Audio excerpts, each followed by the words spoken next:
क्या भारत में निवेश की दुनिया में एक नई क्रांति शुरू हो गई है? बिल्कुल। और इसकी शुरुआत हुई है दो दिग्गज कंपनियों रिलायंस और ब्लैक रॉक के साथ आने से। दोनों मिलकर लेकर आए हैं जियो ब्लैक रॉक म्यूचुअल फंड। लेकिन ये सिर्फ एक नया म्यूचुअल फंड नहीं है, बल्कि भारत के निवेश जगत में एक साइलेंट रिवॉल्यूशन की शुरुआत है।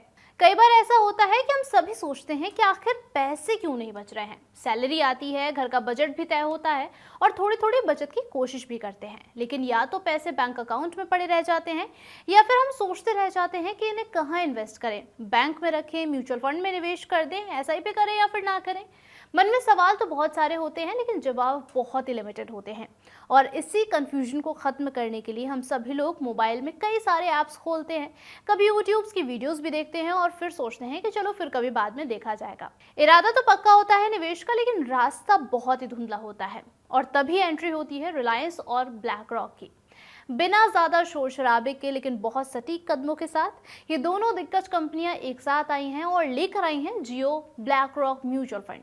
ये कोई साधारण लॉन्च नहीं है, बल्कि एक तरीके का संदेश भी है कि भारत में निवेश का अगला दौर शुरू हो चुका है। एक तरफ है रिलायंस, भारत की सबसे बड़ी और सबसे भरोसेमंद कंपनी, और दूसरी तरफ है ब्लैक रॉक, दुनिया का सबसे बड़ा एसेट मैनेजर, जिसके पास खरबों डॉलर का एक्सपीरियंस है और दुनिया भर के बाजारों का डेटा मौजूद है।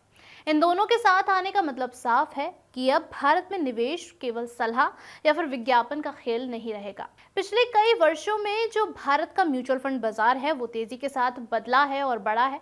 10 साल पहले जहां म्यूचुअल फंड का नाम कुछ ही लोग जाना करते थे, आज छोटे शहरों से लेकर मेट्रो सिटीज तक हर कोई सिप, इंडेक्स फंड और इक्विटी फंड जैसे शब्दों से वाकिफ है।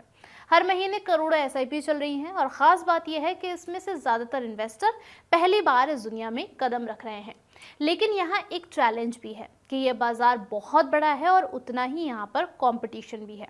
टॉप 10 फंड हाउसेस पूरे इंडस्ट्री का लगभग 80% हिस्सा संभालते हैं और ऐसे में रिलायंस और ब्लैक रॉक का आना और टॉप 5 फंड हाउसेस में जगह बनाने का लक्ष्य रखना एक बड़ी चुनौती है और बड़ा इरादा, दोनों ही।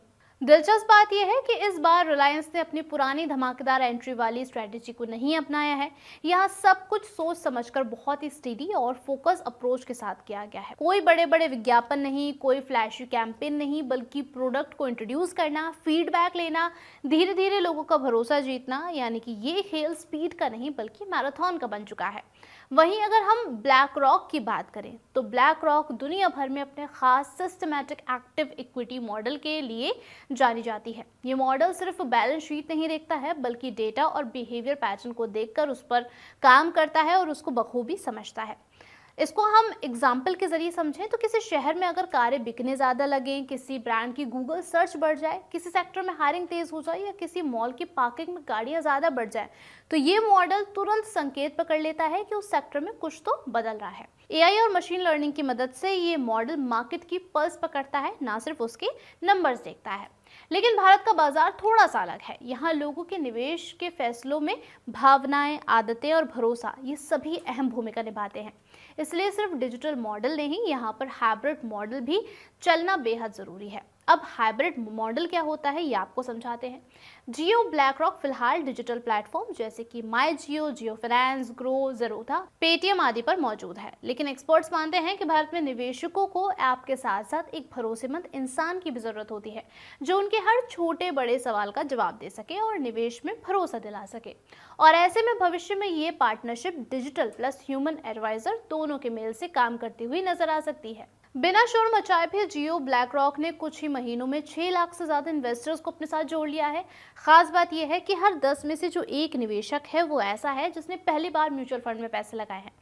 इसका मतलब है कि ये सिर्फ मार्केट में हिस्सेदारी नहीं ले रहे हैं, बल्कि मार्केट को क्रिएट भी कर रहे हैं। ये भारत में इन्वेस्टिंग कल्चर को बढ़ाने की दिशा में एक बहुत बड़ा कदम भी माना जा रहा है। लेकिन ये भी सच है कि म्यूचुअल फंड का खेल सिर्फ मार्केटिंग से नहीं चलता, रिटर्न से भी चलता है।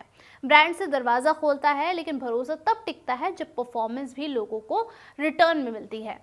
जियो ब्लैक रॉक के पास रिलायंस की ब्रांडिंग है, नेटवर्क का भरोसा है, ब्लैक रॉक की टेक्नोलॉजी और सबसे जरूरी चीज पेशेंस की स्ट्रैटेजी है। आने वाले 1 से 2 सालों में असली परीक्षा यही होगी कि क्या ये फंड अपने बेंचमार्क से बेहतर रिटर्न दे पाता है और निवेशकों का लॉन्ग टर्म भरोसा जीत पाता है या नहीं। अभी के लिए बस इतना समझ लीजिए कि भारत की एसेट मैनेजमेंट इंडस्ट्री में एक नया चैप्टर जो है वो शुरू हो चुका है। ये चैप्टर शोर से नहीं बल्कि धड़कन से लिखा जा रहा है और ये कोई लाउड डिस्ट्रप्शन नहीं है बल्कि एक साइलेंट रेवोल्यूशन की शुरुआत है। और अब सभी की नजरें इस बात पर हैं कि क्या रिलायंस और ब्लैक रॉक मिलकर भारत के इन्वेस्टिंग वर्ल्ड में वही कहानी दोहराएंगे जो उन्होंने कभी टेलीकॉम सेक्टर में लिखी थी। आपका क्या कुछ कहना है, आप हमें कमेंट बॉक्स में जरूर बताइएगा और बने रहे फाइनेंस के आने के साथ। धन्यवाद।